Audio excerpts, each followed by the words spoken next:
16 years ago, grief grabbed me and pulled me under. As time went on, I tried to find a way to get out of that hold, but it just felt really omnipresent. It was there when I slept, when I woke, when I moved, and the more time that went on, the more I found that I was holding on to grief because it became the thing that I knew. It was easier to stay in the darkness than to try and negotiate a new place for me in society as a 25-year-old widow. It was easier for me to isolate myself than it was to ask for help because nobody understood what I was going through.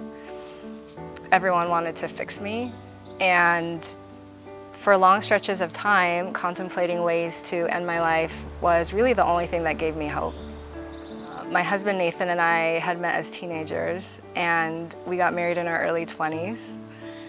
We had just started to settle into our life together when we found out he was diagnosed with cancer. It was a really curable kind of cancer, and we were very hopeful. We spent a year going through intense rounds of chemotherapy. And at the end of that year, we felt, both of us, really exhausted and depleted, but we also felt really hopeful that this was finally the light at the end of the tunnel, and we were looking forward to stepping back into a normal life.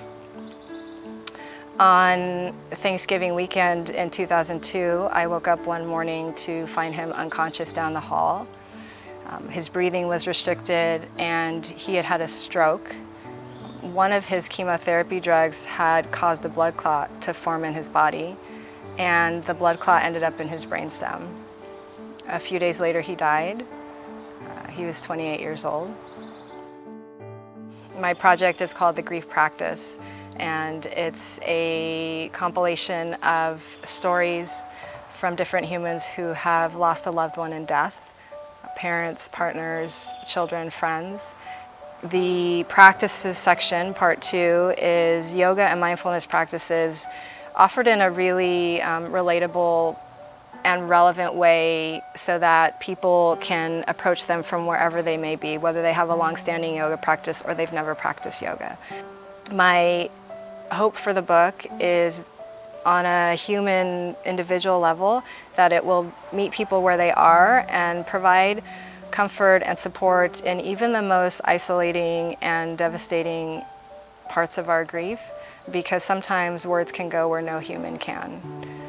On a societal level, the book will join really the already happening movement to shift the stigma around grief, to invite it back to the table of our lives, our families, our communities, right between love and joy. So I've created this crowdfund campaign to help bring this book to life.